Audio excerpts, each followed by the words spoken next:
Vítejte na kanále Model Autopedia.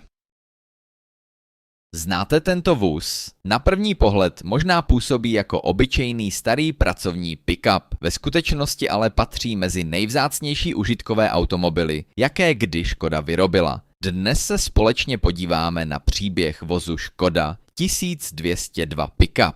Jeho historie sahá do období, kdy se československý automobilový průmysl připravoval na přechod k modernější koncepci s motorem vzadu. U užitkového vozu ale dávala klasická konstrukce s motorem vpředu a pohonem zadních kol stále smysl. Právě proto se Škoda rozhodla pokračovat ve vývoji osvědčené řady 1201 a vytvořila jejího nástupce, model 1202. První prototyp pick-upu vznikl už v roce 1961. Sériová výroba se rozběhla v roce 1963 ve Vrchlabí. Přední část karosérie byla shodná s ostatními verzemi modelu 1202, ale zadní část byla navržena úplně nově. Za kabinou vznikla otevřená ložná plocha s podlahou pokrytou dřevěnými lištami. Ty lépe odolávaly bodovému zatížení, tlumily rázy při přepravě materiálu a poškozené části bylo možné snadno vyměnit. Zajímavostí bylo řešení zadní části vozu. Místo dnešního výklopného víka měl pick-up dvoukřídlé dveře otevírané do stran. Pod nimi se navíc ukrýval samostatný prostor pro rezervní kolo, což byl hlavní důvod tohoto netradičního řešení. Ložný prostor bylo možné zakrýt plachtou nataženou přes ocelové oblouky, které šly snadno demontovat při přepravě vyššího nákladu. Pod kapotou pracoval čtyřválcový motor o objemu 1221 kubických centimetrů s výkonem 34,6 kW. Motor měl litinový blok i hlavu válců, hliníkové písty a byl navržen především pro dlouhou životnost a spolehlivost. Maximální rychlost činila přibližně 100 km za hodinu, což bylo na tehdejší lehký užitkový automobil zcela dostačující. Interiér byl jednoduchý a účelný. Řidič měl před sebou pouze rychloměr, palivoměr a ukazatel teploty chladicí kapaliny. Komfort nebyl prioritou.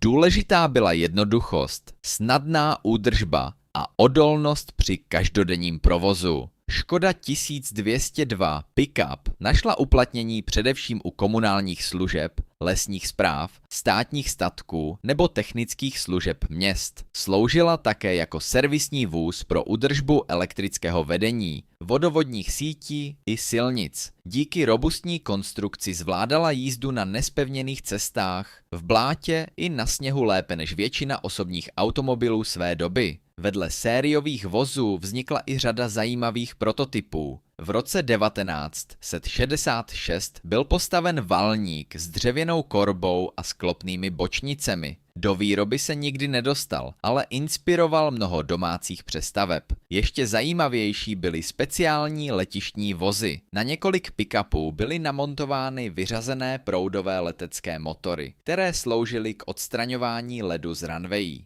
Dalším experimentem byl tahač návěsů představený na mezinárodním strojírenském veletrhu v Brně. Během výroby prošel pick-up několika modernizacemi. Zmizely typické svislé přednárazníky přezdívané kolmasy, změnila se maska chladiče, karosérie byla nově uložena na silent blocích a od roku 1964 dostaly vozy modernější asymetrické světlomety. Výroba skončila v roce 1968. Celkem vzniklo pouhých 1783 kusů, což z modelu dělá jeden z nejvzácnějších poválečných užitkových automobilů značky Škoda. Velkou zajímavostí byl také export do Turecka. Tam se vozy nejprve montovaly z dovezených dílů, později vznikaly i vlastní upravené karosérie. Turecké verze nesly označení Škoda 1202 kamionet a vyráběly se až do roku 1982, tedy o 14 let déle než v Československu.